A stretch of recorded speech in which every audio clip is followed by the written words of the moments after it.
Papa mummy ने जन्म दिया है, तो वो लोग तो हर हाल में खड़े रहेंगे ही सही साथ में।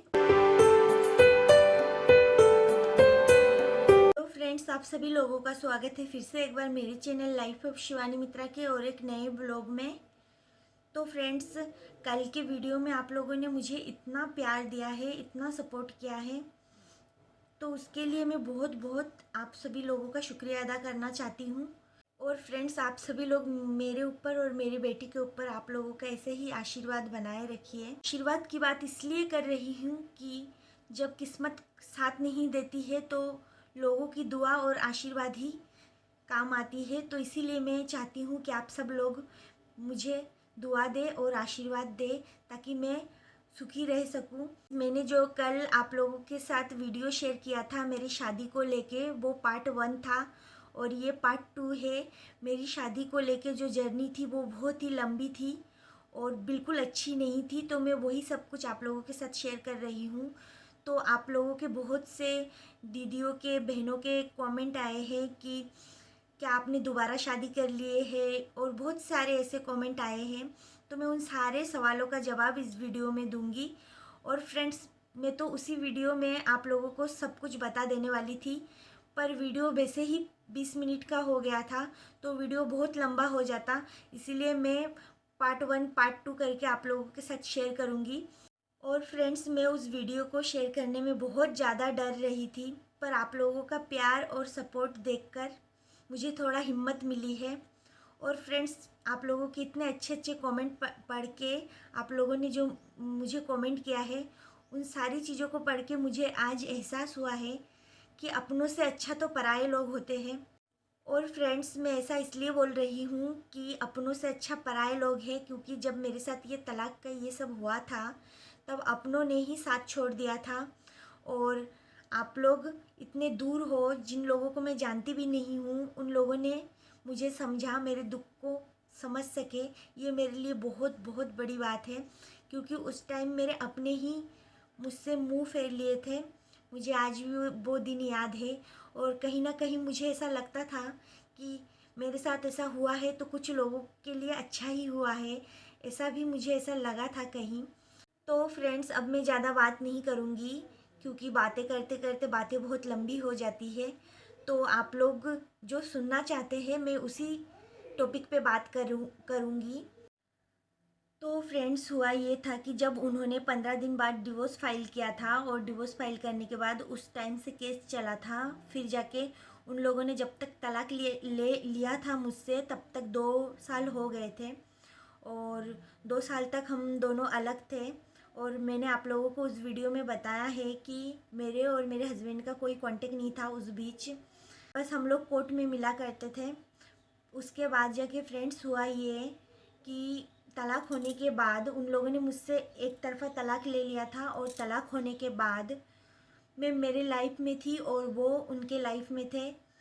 मैं अपनी लाइफ सुख में हो दुख में हो जैसे भी हो काट रही थी और उनका मुझे नहीं पता है कि वो कैसे काट रहे थे। तो मैं बहुत परेशान रहा करती थी उस टाइम, लेकिन मैं हमेशा भगवान से एक ही बात किया करती थी कि मैंने किसी का कुछ नहीं बिगाड़ा, तो मेरे साथ ऐसा क्यों हुआ है, भगवान ये सब कुछ झूठ हो जाए। और उस टाइम मेरे मन में बिल्कुल शांति नहीं थी, तो मन की शांति के लिए मैं हमेशा पूजा पाठ किया करती थी और पूजा पाठ में ही ज़्यादा ध्यान देती थी ताकि मेरा मन कहीं लगा रहे। और मैंने आप लोगों के साथ बोला ही था कि मुझे दोबारा शादी करने से बहुत डर लगता था और मैं दोबारा शादी नहीं करना चाहती थी। तो इस वजह से मैं हमेशा भगवान से बोलती थी कि हे भगवान, ये सब कुछ झूठ कर दो। ऐसा हो कि मैं सुबह उठूँ और देखूँ कि ये सब कुछ झूठ है, कि मेरा तलाक हुआ है या फिर कुछ भी, क्या ये सब झूठ नहीं हो सकता। मैं हमेशा भगवान से यही प्रेयर करती थी और सच बोलूँ तो भगवान ने मेरी प्रेयर एक दिन सुनी। फ्रेंड्स, मैं भगवान पे बहुत ज़्यादा बिलीव करती हूँ, मैं भगवान को बहुत ज़्यादा मानती हूँ, क्योंकि मेरे साथ जो कुछ भी हुआ था और जो कुछ भी हुआ, तो आज जहाँ पे मैं हूँ कि मैं ज़िंदा भी हूँ और मैं अच्छे से ज़िंदा हूँ, यही मेरे लिए बहुत बड़ी बात है। और ये सब कुछ भगवान के वजह से ही हुआ है, उन्होंने ही मुझे ज़िंदा रखा है, नहीं तो फिर ऐसा नहीं होता। और मैंने भगवान से इतना प्रेयर किया था उस टाइम, सच बोलूँ तो मैं दिन रात खाना नहीं खाती थी। मैं हमेशा भगवान से बात करती थी हमेशा, और उनसे मैं पूछा करती थी कि मेरे साथ ही ये सब क्यों हुआ है। आप लोग बोल सकते हो कि कोई और मुझे देखे तो वो बोले कि लड़की पागल हो गई है, तो ऐसा हाल मेरा हुआ था उस टाइम पर। फ्रेंड्स, मेरी लाइफ सीरियल से कोई कम नहीं है। मैंने सीरियल में जो देखा था वही मेरे साथ हुआ है। मैं अगर मेरी कहानी एक एक करके आप लोगों के साथ शेयर करूं तो आप लोग भी बोलेंगे ये कोई सीरियल से कम नहीं है। इतना उतार चढ़ाव हर बार आया कि मैं अपने आप को मैं खुद को, मेरे लिए संभालना बहुत ही मुश्किल हो गया था कि मैं खुद को कैसे संभालूं, क्योंकि मैं जितना कोशिश करती कुछ सुधारने की उतना ही कुछ गलत हो जाता। मैं जितना कोशिश करती कुछ सुधारने की उतना ही गलत हो जाता। लेकिन इस बीच एक चीज़ मेरे लिए अच्छा हुआ, वो ये है कि मेरे हस्बैंड 2 साल 2.5 साल बाद, जो इंसान मुझसे बिना कांटेक्ट के थे, उन्होंने मुझसे कांटेक्ट किया। और कांटेक्ट करने के बाद उन्होंने मुझे बहुत ज़्यादा बुरा भला कहा, और बुरा भला कहने के बाद भी मैंने उनको कोई जवाब नहीं दिया। मैं चुपचाप सुनती रही। क्यों? क्योंकि अचानक से हुआ था, उनका कॉल मुझे अचानक से आया था, और अचानक से उन्होंने मुझे इतना ज़्यादा बुरा भला बोला, तो मैं अचानक से उनको क्या जवाब दूँ, तो मेरे पास कोई शब्द नहीं थे। तो मैं चुपी थी एकदम और सुन रही थी कि तलाक भी ले लिया और मुझे ज़्यादा भी सुना रहे हैं। तो चुपी थी, तो मैंने कुछ नहीं बोला था, तो उन्होंने फ़ोन काट दिया था। लेकिन कुछ दिनों बाद उनको अपने आप में ही क्या रियलाइज़ हुआ मुझे नहीं पता, उन्होंने मुझे कॉल किया, और कॉल करके उन्होंने मुझे बोला कि शिवानी, तुम्हारे साथ इतना कुछ हो गया, तुम्हें तलाक भी दे दिया, तुम मुझे बहुत बार कोर्ट में भी मिली, लेकिन तुम्हें मैंने कभी भी, तुमने मुझे गाली नहीं दिया, कभी भी मेरे तरफ गुस्से की नज़र से नहीं देखा, और कभी भी मुझे ज़्यादा नहीं बोला, कुछ भी नहीं किया।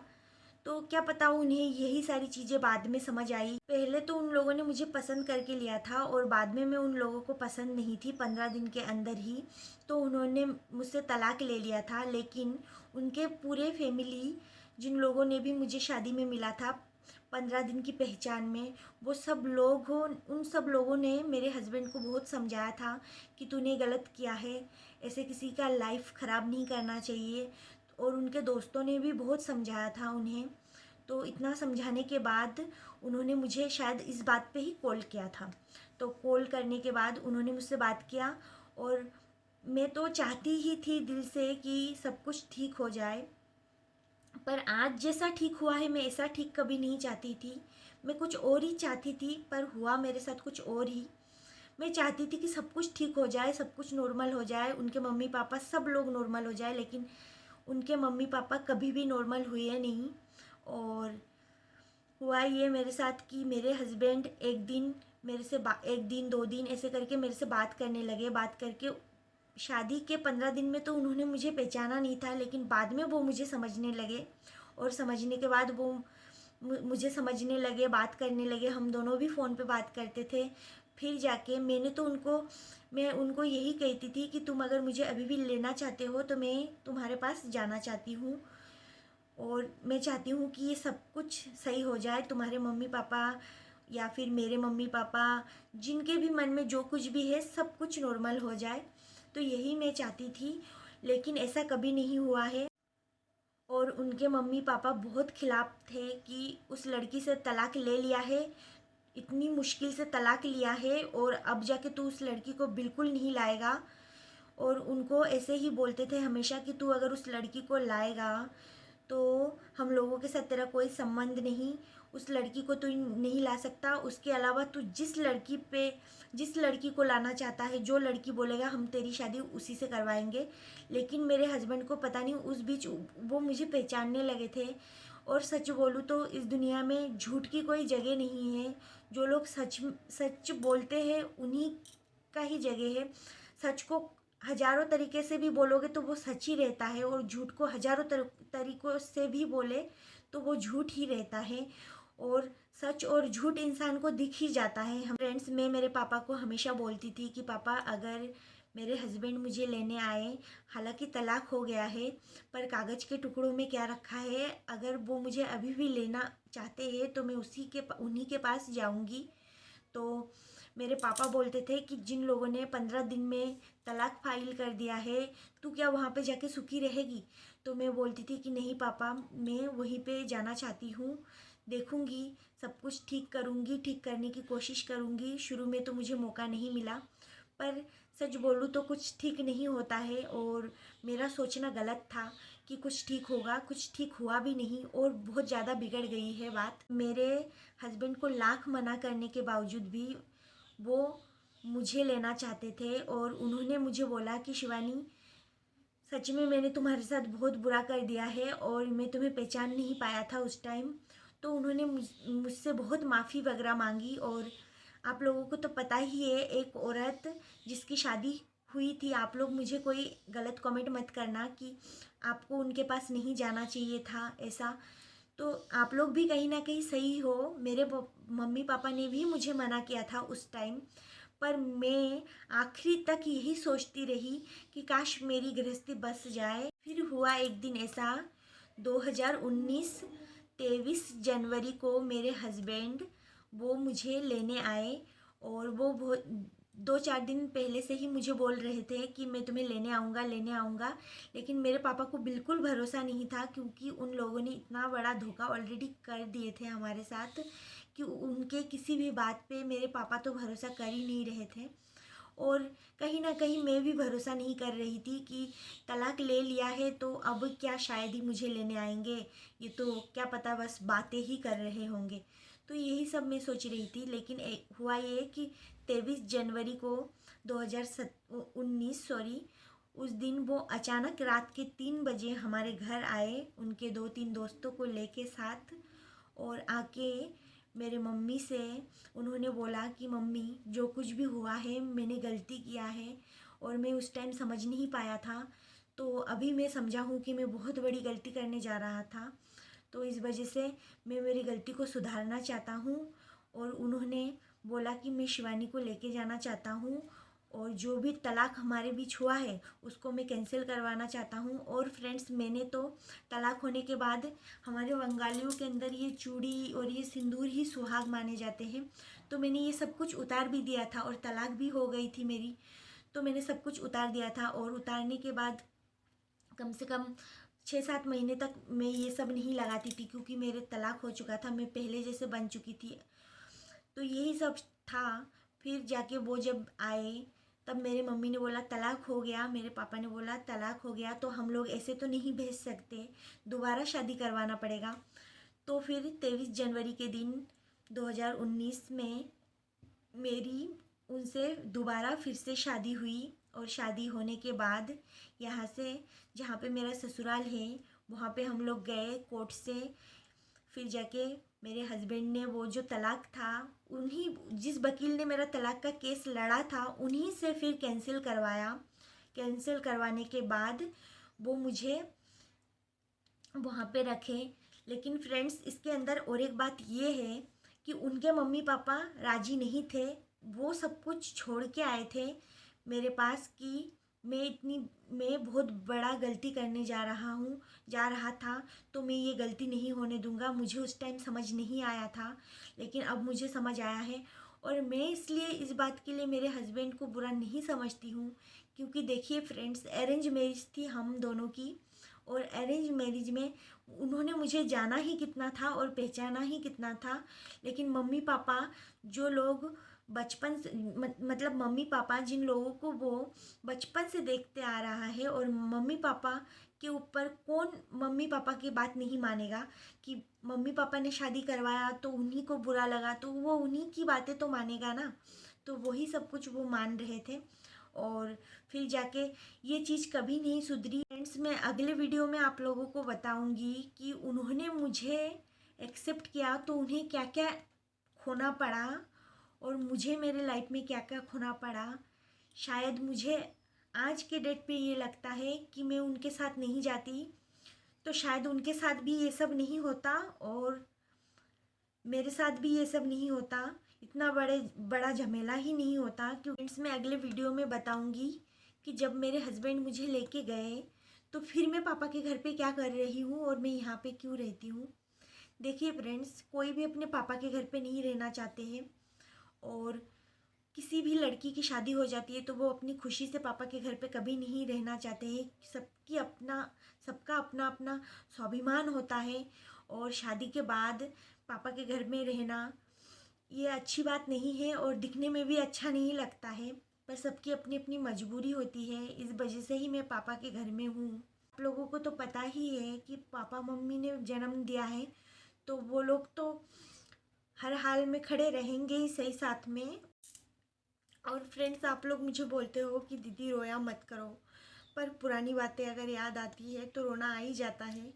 और मैं बस इतना ही कहूँगी कि आज भी मैं दर दर ही भटक रही हूँ, क्योंकि मेरा ना कोई अपना घर है, क्योंकि ये पापा का घर है। ससुराल से मुझे और मेरे हस्बैंड को तो निकाल ही दिए हैं, तो अब हमारा कोई घर भी नहीं है और कुछ भी नहीं है, तो मैं यहाँ पे रहती हूँ पापा के घर। फ्रेंड्स, मेरे हस्बैंड मुझे लेके गए थे तो मेरे पापा मुझे बिल्कुल भेजना नहीं चाह रहे थे उस टाइम, लेकिन मुझे पता है कहीं ना कहीं पापा भी चाहते थे कि सब कुछ सही हो जाए, क्योंकि सब लोग ही यही चाहते हैं, तो मैं भी यही चाहती थी।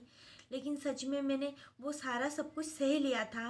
अलग रहना, अकेले रहना, डिवोर्स, लोगों की बातें, ताने, सब कुछ मैंने सह लिया था। उसके बाद जाके मेरे हस्बैंड मुझे लेने आए थे, तो मैंने वो सारे दिन मैं देख चुकी थी उस टाइम कि एक तलाकशुदा औरत के साथ क्या होता है और उनको लोग किस नज़र से देखते हैं, तो वो सब कुछ मैं सह चुकी थी उस बीच।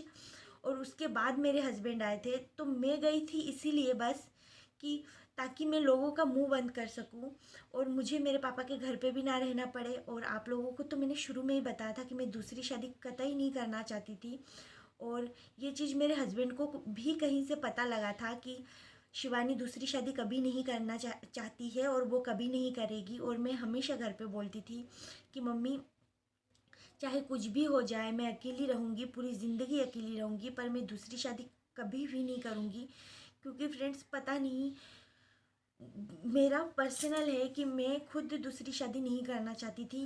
कि मेरा मानना ये था कि अगर फर्स्ट शादी में किसी के किस्मत में सुख नहीं है तो दूसरी शादी में मुझे कहाँ से सुख होगा। जब किस्मत शुरू से ख़राब होती है तो मेरा मानना है कि उसकी किस्मत ख़राब ही होती है, क्योंकि मैंने वो दिन देखे हैं और मुझे पता है। और सच में फ्रेंड्स, मेरे हस्बैंड बहुत ही अच्छे इंसान हैं। गलती तो इंसान ही करते हैं, उन्होंने भी गलती की थी, पर गलती की थी मैंने, मेरे साथ सब कुछ हो गया था। मेरा रोना, मेरा दुख, मेरा डिप्रेशन, मैं सब कुछ सह चुकी थी। लेकिन बाद में वो जब आए तब उन्होंने मेरा बहुत केयर किया था और उन्होंने मेरे लिए अपना सब कुछ खो दिया है। इस बारे में भी मैं एक वीडियो बनाऊंगी, तो आप लोग भी सोचोगे कि इंसान के लाइफ में क्या क्या होता है। और मेरी लाइफ एक सीरियल से कम नहीं है और अभी भी ये सब चल रहा है। और मेरी दिशानी अभी 3 मंथ की है। कुछ लोग मुझे वो पूछ रहे थे कि आपने दोबारा शादी किया है और आपकी बेटी कहाँ से आया, तो इन सारे सवालों का शायद आप लोगों को जवाब मिल गया होगा। 2 साल हुआ है कि मैं यहाँ पे आई हूँ राजस्थान में, नहीं तो पहले मैं उधर ही रहती थी मेरे ससुराल तरफ। तो मैं आप लोगों को सारा सुनाऊंगी कि मेरे साथ क्या क्या हुआ, और आप लोग सच में मेरी स्टोरी सुनेंगे तो मुझे पता है कि आप लोग बोलेंगे कि हाँ, एक लड़की को बहुत कुछ झेलना पड़ता है, क्योंकि मैंने बहुत सारे उतार चढ़ाव देखे हैं और अभी भी देख रही हूँ। फ्रेंड्स, यूट्यूब में मुझे बहुत अच्छी अच्छी बहनें मिली है जो मेरे से बात कर रही थी, कमेंट्स में पढ़ रही थी सबकी। तो मुझे बहुत अच्छा लगा कि आप लोगों ने मेरे बारे में इतना सोचा, नहीं तो फिर मैं इतना ही नेगेटिव हो गई थी उन लोगों के साथ मिलने के बाद कि मैं सोचती थी कि लोग शायद नहीं समझ पाएंगे, और क्या पता मैं वीडियो बनाऊंगी तो क्या पता मुझे ही कुछ बोलने लग जाए। लेकिन नहीं, ऐसा नहीं है। इस दुनिया में अच्छे लोग भी हैं। आप लोगों के कमेंट पढ़ के मुझे ये एहसास हुआ है। तो सभी को मैं दिल से फिर से एक बार शुक्रिया अदा करना चाहती हूँ। तो आप लोगों को अगर मेरी ये वीडियो अच्छी लगी हो तो प्लीज़ चैनल को सब्सक्राइब करें, वीडियो को लाइक करें, चैनल को शेयर करें, और फिर मिलूँगी एक नए ब्लॉग में। तब तक के लिए बाय बाय।